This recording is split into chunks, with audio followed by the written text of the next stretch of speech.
చిన్న చేపని పెద్ద చేప మింగడం అనేది లోకనీతి.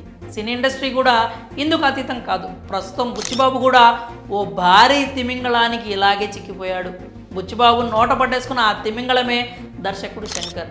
ఇండస్ట్రీ హిట్స్ కొట్టిన సీనియర్ దర్శకుడు శంకర్కి బుచ్చిబాబుకి ఓ చిన్న లింక్ ఉంది. ఆ లింక్ పేరే రామ్ చరణ్. RRR అయిపోగానే ఆగమేఘాల మీద గేమ్ చేంజర్ సెట్లో వాలిపాడు రామ్ చరణ్.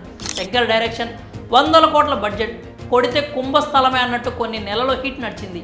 ఈ క్రేజ్లో రామ్ చరణ్తో సినిమా తీయాలని మేకర్స్ ఆశపడ్డారు. చాలామంది పోటీ పడ్డ బుచ్చిబాబును అదృష్టం వరించింది. రామ్ చరణ్ని శంకర్ వదిలేయగానే తన స్పోర్ట్స్ డ్రామాలో సెట్ చేయాలని బుచ్చి పెద్ద కలలే కన్నాడు. కట్ చేస్తే ఇప్పుడు లెక్క మారిపోయింది.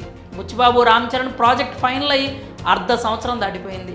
ఫస్ట్ హిట్ కొట్టి కసి మీద ఉన్న బుచ్చిబాబు చరణ్ రాక్ కోసం ఇంకా ఎదురు చూస్తూనే ఉన్నాడు.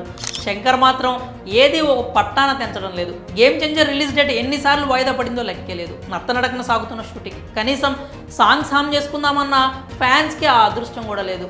ఇంత డిలేలో ఇండియన్ 2 వచ్చి శంకర్ పీకల మీద కూర్చుంది. ముందుగా ఒప్పుకున్న ప్రాజెక్ట్ పూర్తి చేసి తీరాలి. అవతల వైపు కమల్ హాసన్ షెడ్యూల్ మిస్ అయితే మళ్ళీ డేట్స్ దొరకవు. శంకర్ పూర్తిగా మునిగిపోయాడు. రామ్ చరణ్కి నచ్చజెప్పుకొని 2 పడవల ప్రయాణం చేసుకుంటున్నాడు. గేమ్ చేంజర్తో పాటు ఇండియన్ 2 కూడా ప్యారలల్గా సాగిపోతూ ఉంది కాబట్టి Shankar happy. Game changer output బాగా వస్తుంది కాబట్టి చరణ్ హ్యాపీ. మరి ఇక్కడ చాలా కాలంగా లూప్ లైన్లో ఆగి ఉన్న బుచ్చిబాబు పరిస్థితి ఏంటి?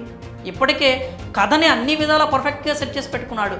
స్టార్ కాస్ట్ సిద్ధం, ప్యాడింగ్ డేట్స్ లాక్ అయ్యాయి. కానీ చెర్రీ రావడానికి ఇంకా లేట్ అయ్యేలా ఉంది. అసలు ఎంత టైం పడుతుందో కూడా చెప్పలేని పరిస్థితి.